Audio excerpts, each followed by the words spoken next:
por ejemplo, dé lugar a ondas transversales en vez de ¿cómo se llaman? Las que no son transversales, las que no se reflejan, las que son como las acústicas, las que son ordenadas y lineales, se llaman algo, ¿cómo se llaman? Unidimensionales. No, ¿cómo se llaman? Nadie sabe cómo se llaman las ondas acústicas que no son transversales. Longitudinales. Eso es, longitudinales, gracias. Longitudinales, ¿verdad? Lo que intento decir, y además también para que nos distraigamos mínimamente un segundo, es que una respuesta que lo que ofrece es una traducción en otro lenguaje y una descripción en otro lenguaje, difícilmente puede ocupar el lugar de la respuesta, a no ser que se haya perdido, eso es lo que me interesa, la diferencia ontológica entre aquello que puede contestar y aquello que está pendiente de explicación.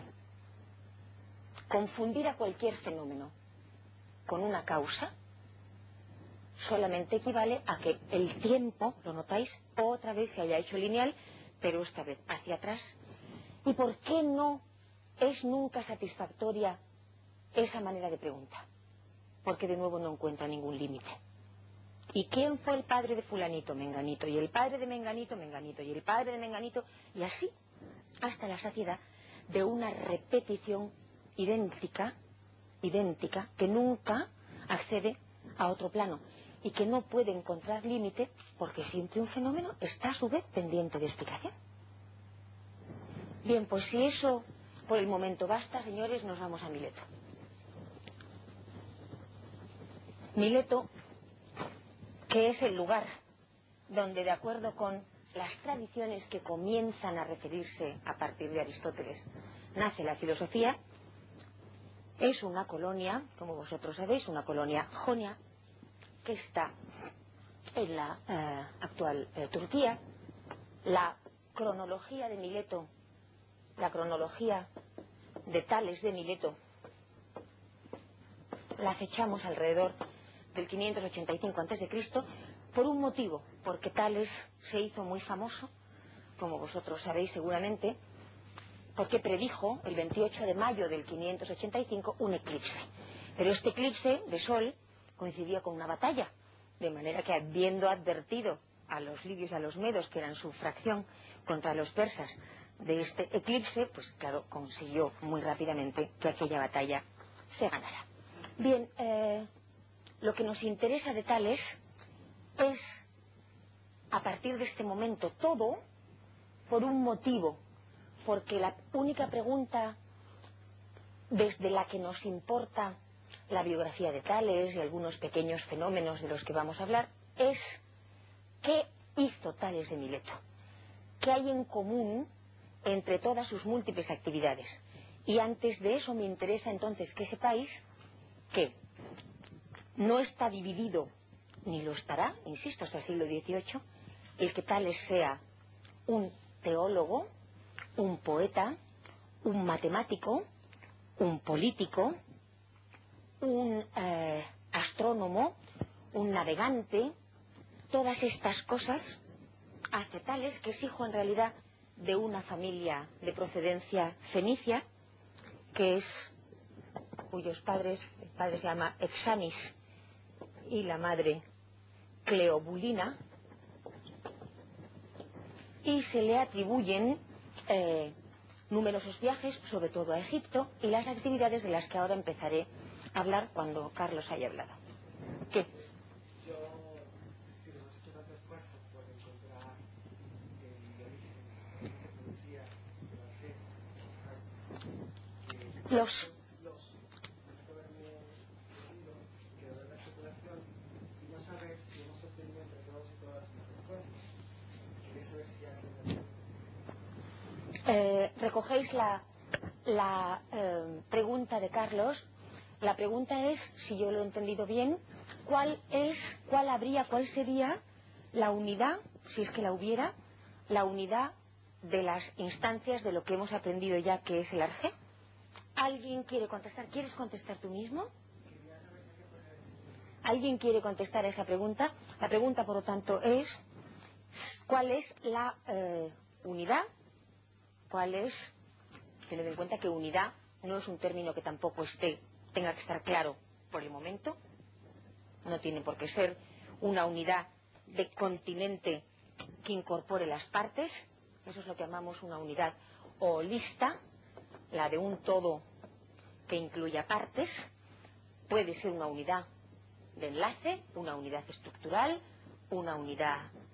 ¿Alguien quiere contestar a esa pregunta? ¿Cuál es la unidad que hemos encontrado entre todas las instancias de la G a las que por el momento nos hemos referido? Javier, ¿qué dirías a eso? ¿Qué contestarías a esa pregunta de Carlos?